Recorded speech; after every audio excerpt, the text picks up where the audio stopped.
ফের রাজপথে টেট উত্তীর্ণরা। প্রতিশ্রুতি দেওয়া হলেও তা বাস্তবায়িত হয়নি। একাধিক দাবি দেওয়া নিয়ে প্রাথমিক শিক্ষা পর্ষদের অফিসে ডেপুটেশন কর্মসূচি টেট উত্তীর্ণদের। 2022 সালে পরীক্ষা হয়েছিল। অভিযোগ, পুজোর পর ইন্টারভিউয়ের প্রতিশ্রুতি দেওয়া হয়েছিল। এখনো ইন্টারভিউয়ের নোটিফিকেশন প্রকাশ করা হয়নি।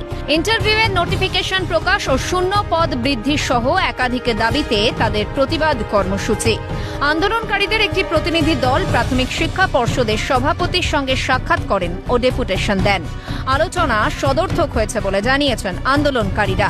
তাদের দাবি পূরণ না হলে বৃহত্তর আন্দোলনের হুঁশিয়ারি।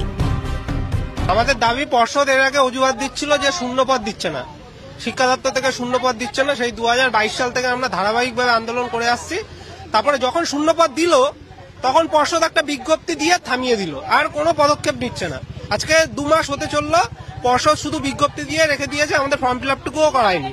আমরা তাই জানাতে এসেছি যে কবে ফর্ম ফিল আপ শুরু হবে। এখানে বিহারের নিয়োগ হচ্ছে, আপনারা অবাক হয়ে যাবেন যে প্রাইমারি শিক্ষক নিয়োগ কতটা হচ্ছে। সেখানে রাজ্যে এত বছর পর নিয়োগ 13,400 নামমাত্র ভ্যাকান্সি। আমরা এই ভ্যাকান্সি বৃদ্ধির জন্য দাবি জানাচ্ছি। এসএসসি যদি পারে ভ্যাকান্সি দিতে, তখন প্রাইমারিতেও ভ্যাকান্সি দিতে হবে।